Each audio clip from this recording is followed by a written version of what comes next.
All right, this video I am making, probably going to be a short video, but is for a user request, or I say user, a subscriber request, I should say. The name of the subscriber looks like it is Kamal Mandy. I don't know if Mandy's first name, last name, I don't know. But anyway, Kamal Mandy asked that I go over starter solenoid and the coil wiring. They did say they're having trouble with their ignition, but I'm assuming just the ignition system. I'm not at a point where I need to get to my ignition, but I told them it's perfect timing because I'm about to change my alternator and battery, and there's no better time to kind of walk through what these wires do. And once I change to my alternator, which will be a one-wire system, which Kamal Mandy, if you're going that route, you can watch that video when I do it. Won't be long. But while I still have the original system in place, I figured I could walk them through how I have my wire set up. Everything in my system works good. And this may be easier whenever I unbolt this to kind of show you the wiring on the alternator. But I guess we'll start at the battery. So from the battery, you have a negative cable and it goes straight to the block. There is a bolt on the block right behind the alternator, right back there, and that's what that cable goes to. And there is another cable that goes from that same bolt that holds the big cable, the big ground wire, going back to the negative post on the battery. There's another fairly heavy gauge wire. I would say it's probably at least 10 gauge that goes to the back of the alternator. So from there, of course, we'll just start at the battery. I guess that's the easiest thing. From the battery, then you have your positive cable goes straight to this post on your starter solenoid. So this on this top post of the starter solenoid, and you can see that on that same post you have this black wire and yellow wire, which the yellow wire comes from that side of the car, which I believe comes from the voltage regulator. We will go look at that. And then this heavy black wire comes back up in here and goes down this wiring harness and back into the car and probably goes straight to the fuse box, I'm pretty sure. But from the car, from the firewall of the car, this big black wire needs to go on the same post as your positive terminal on your starter solenoid. We can come over here real quick. You can kind of see my voltage regulator here. That yellow wire I was showing you over there, you can see it coming out of this voltage regulator. It's just those three wires that go into here. You got the green and red, a yellow, and I'm not sure the color of that one. It looks like a white almost. Yeah, we'll look at that in a minute on the diagram. But you can see this yellow wire comes from this connector right here and runs back up into the wiring harness along with this green with red stripe, back up into the wiring harness and shoots back off in that direction. And that is, the yellow wire is right here and goes back to that. All right, now we got a little better view of things here. Of course, that's blinker wire right there. Don't need to pay attention to that. It's these two here, which I'll go look at the colors, but one is a red with blue stripe. It goes on this post here, right? And then the other, this looks like a gray wire to me. We'll look on the diagram. There are some other colors there though, kind of. Yeah, but these are the original wires, and I don't know the person requesting this, of course, if they had original wires or not, but those are the originals there. But it's these two wires, and they run into this main wiring harness that goes back in the car also. So we will look at the wiring diagram in a second and see exactly where those go inside the car. So probably back to the actual keyed ignition, if I had to guess. And that's basically on your starter solenoid, those are your only wires. So you have this negative side wire that comes, let's see, I think it goes all the way, yeah, all the way back to the starter, where it comes from. And these two again run inside the car and go into the main wiring harness here.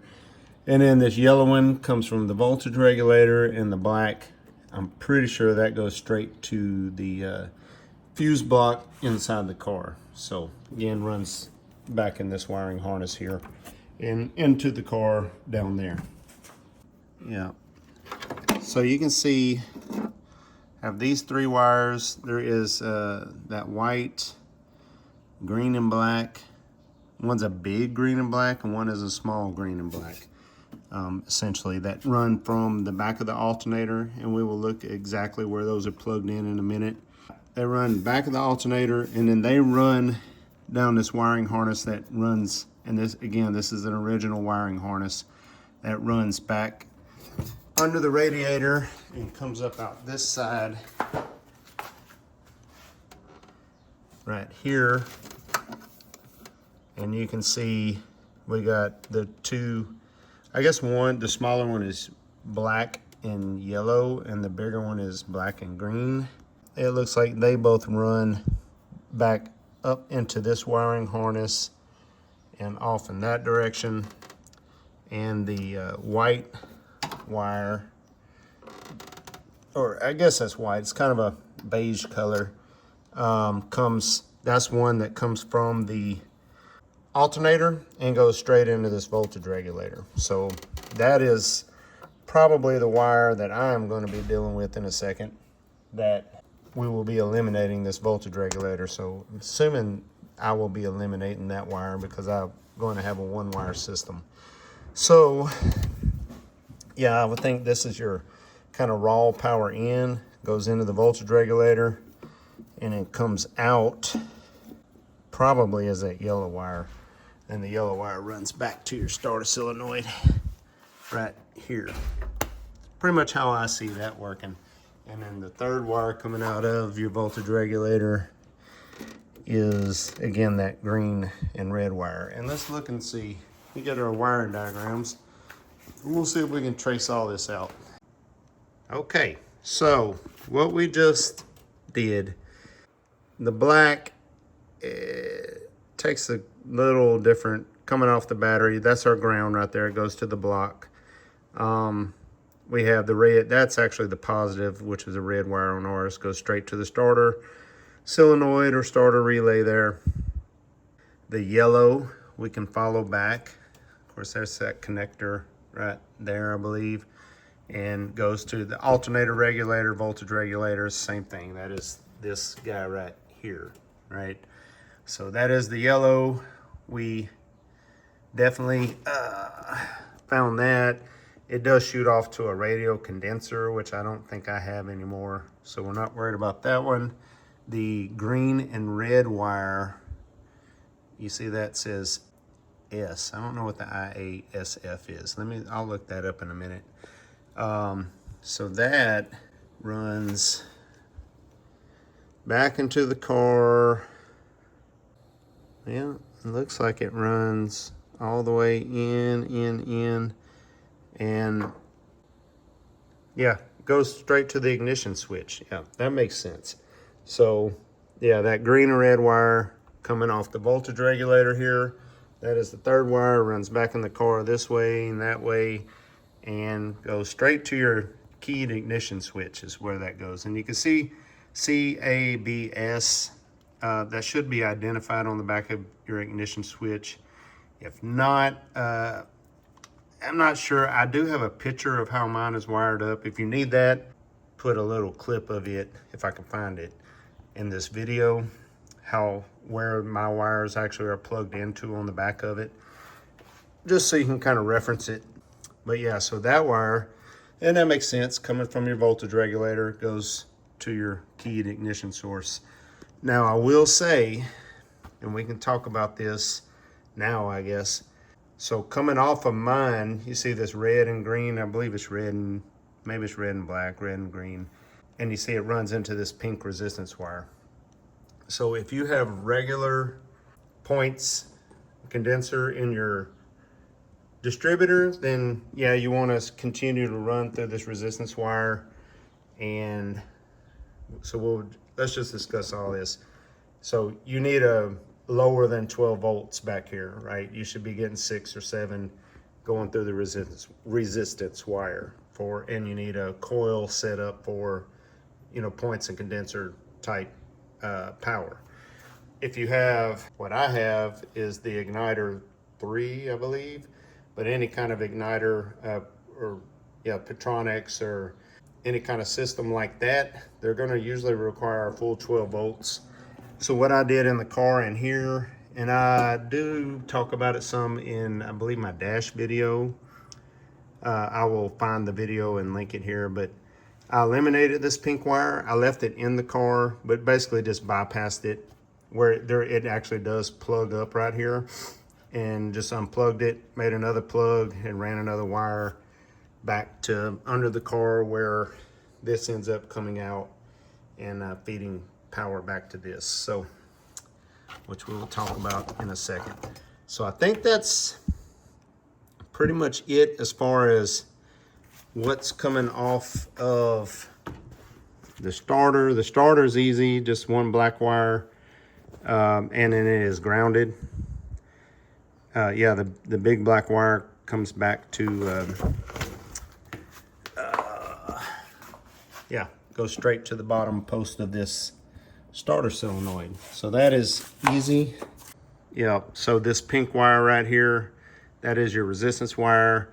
And you can see it goes to this brown color, which I'm assuming is this one, right? So that is coming back from your ignition right there. The other one is this red and blue, which, yeah, basically feeds your neutral safety switch, goes to your neutral safety switch, and runs all the way back to your ignition also. So, yeah, if you are having trouble starting your car, definitely check your neutral safety switch that it works. And if it doesn't, you can jump it to try to get it to run.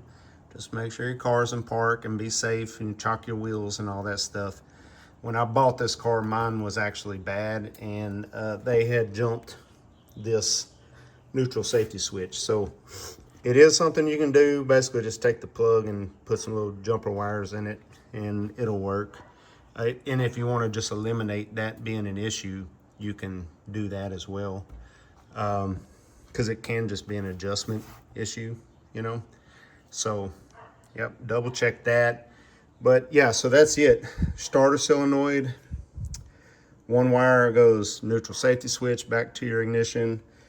That is I believe it's red and blue. The brown wire is back from your ignition, the power out, you know, basically.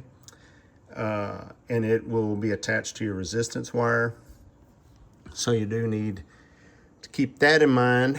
And then the black wire on the other side, on this side, goes back inside the car and to your ammeter. Then the ammeter goes back and yeah, from your fuse box there. So, and that yellow is horn. That's not a big deal. I'm not done yet. I will, when I get the alternator off, I'll leave it wired up and show you where the wires go to the alternator. And if you have any other questions about this wiring diagram, one thing I would say, if you're working on the wiring on these cars, yeah, classicwiring.com, you can get this color diagram. If you have an original wiring harness, I would say about 95% matches up colors with what I had in my car. So there you can see the back of the alternator. Let me try to get it here where we got some light on it.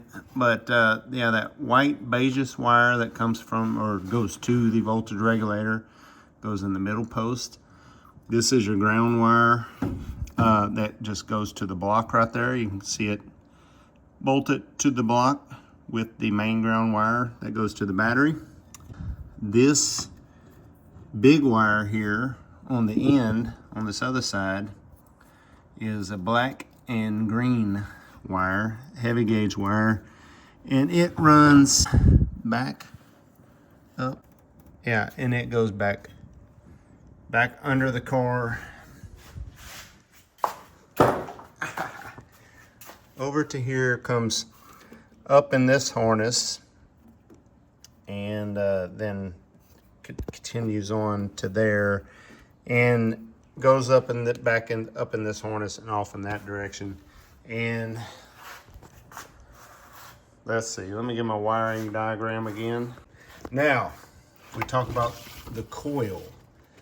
So the coil, again, this is going to depend on whether you have like a Petronix ignition, or if you have condensers and rotors, or just traditional points condenser system.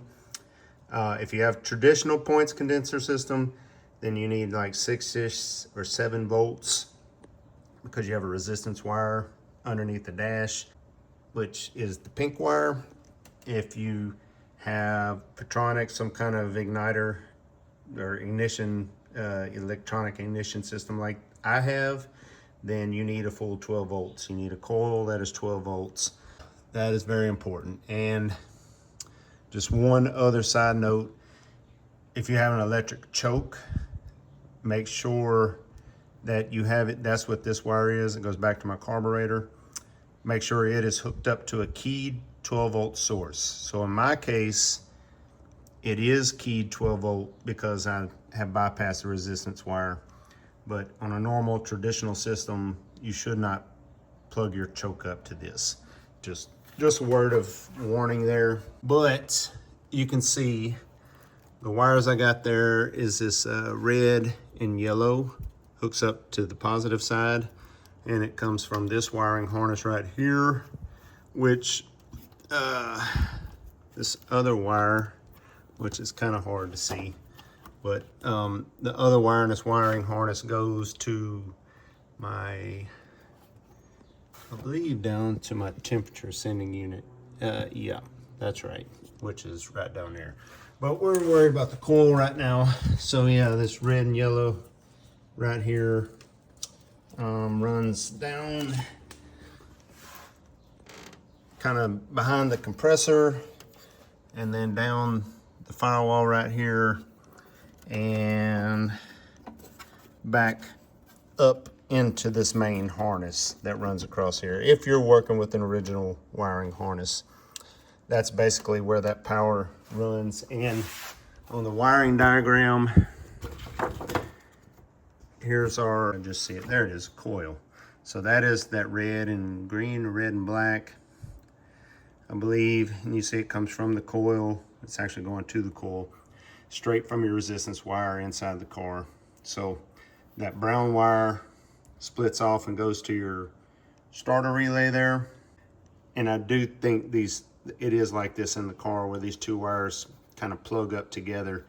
And so the other wire basically comes from inside the car straight to your coil, from basically straight from your ignition, right? So if you have an original distributor, then it will go through this pink resistance wire, and basically straight from the resistance wire, a wire needs to run, yeah, back to your coil right there, right? So, and then the other side of the coil just goes to your distributor. Yeah, just runs into your distributor and plugs up to whatever, you're inside your distributor there. So that is pretty simple. So just two wires going to your coil. The one wire, positive side, comes from your ignition. And again, you can check that if you have 12 volts or 6 or 7 volts. You're supposed to have 6 or 7, like I said, if you have the traditional points condenser system. If you have a ignition system like I do, a Petronix or something similar, you probably need 12 volts. So I know I've said that about 50 times. That's it. I think I've covered, or at least showed you where all the wires are going. Hopefully this helps. and you know, you can kind of slow down the video, pause it where you need to, and look at what I'm looking at there. But yeah, so, and again, I would say get you one of these. They weren't that expensive. They came laminated. You get the kind of the ignition system and all the gauges and everything, and stop lights, headlights on this page, and then this page covers more of the bells and whistles inside the car, the sequential relay system for the blinkers, the windows, all that kind of stuff. These have been a lifesaver, and the colors do match up very well if you have an original wiring harness. So yeah, that's my 2 cents. I hope it helps, and thanks for watching. And if you got any other requests, let me know. I'll try my best to get a video made for you.